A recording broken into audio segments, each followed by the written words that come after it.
You're watching Monty TV. I'm Jackie Karch, sitting down now with Matthew Carroll. He's the founder and CEO of Immuta, the Universal Cloud Data Access Control Platform.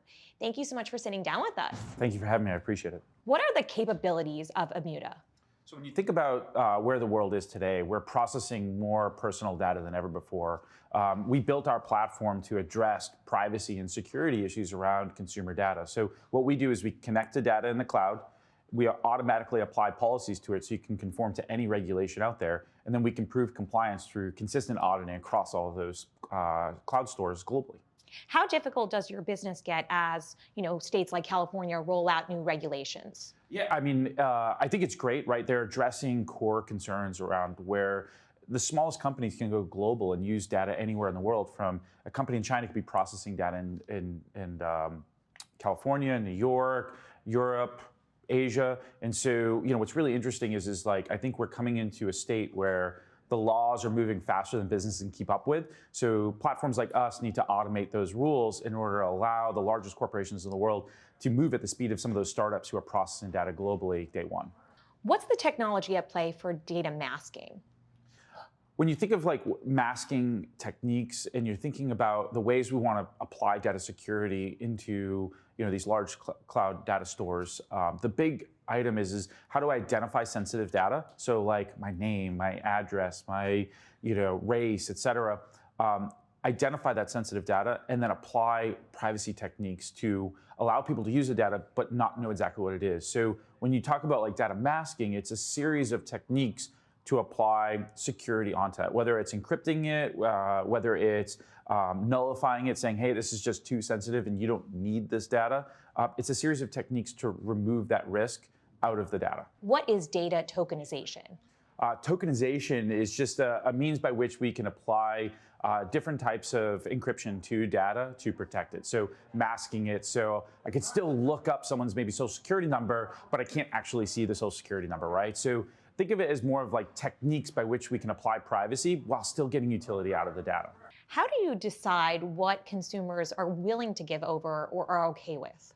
Yeah, it's really hard decision. I think one is these new laws are educating the consumer as to like, what are their rights? How do they manage that? Two, they're asking corporations to be legally and ethically responsible to have that conversation with the consumer. This is why we're collecting this data. This is what we're going to do with it, and then have a contract between the two. But again, it's just going to come down to that we're never not going to collect lots of data. So it's going to come down to that education and consumers self-educating themselves. But I think the laws are starting to catch up to enforce people to do right with data. Why would a company want to kind of streamline what they're willing to take from the customer? So, if there are no laws in their state, why would they regulate that? It's fair. I think brand, right? At the end of the day, great companies build trust with their consumer.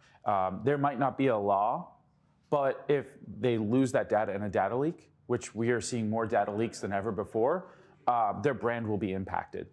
And consumers won't trust them and won't give them that data, and then they won't be able to monetize that and compete in the market.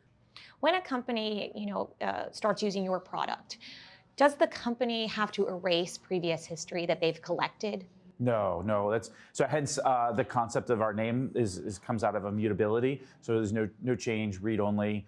So the idea is we scan all the information, all that data, and then we just collect the metadata. So nothing has to change. What we do is we look at where all the data is. We determine how to classify it, meaning is there potential risks like personal information, healthcare information, anything of risk, and then we apply policies to it. So nothing has to change whatsoever. It just kind of runs, I guess. When people talk about data privacy, there's a little bit of a moral, value for protecting that. Yeah, absolutely. I grew up in the U.S. intelligence community.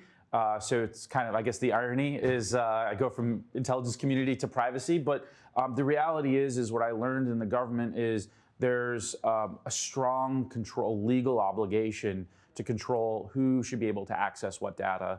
And so absolutely, I mean, we say, do right with data is kind of like our motto in the company. It's sometimes you do need access to all the data and many of the times you don't. How you balance that is really important. So there's an ethical responsibility to not misuse data. And so every corporation needs to own that. And we just hope to kind of drive that mission forward.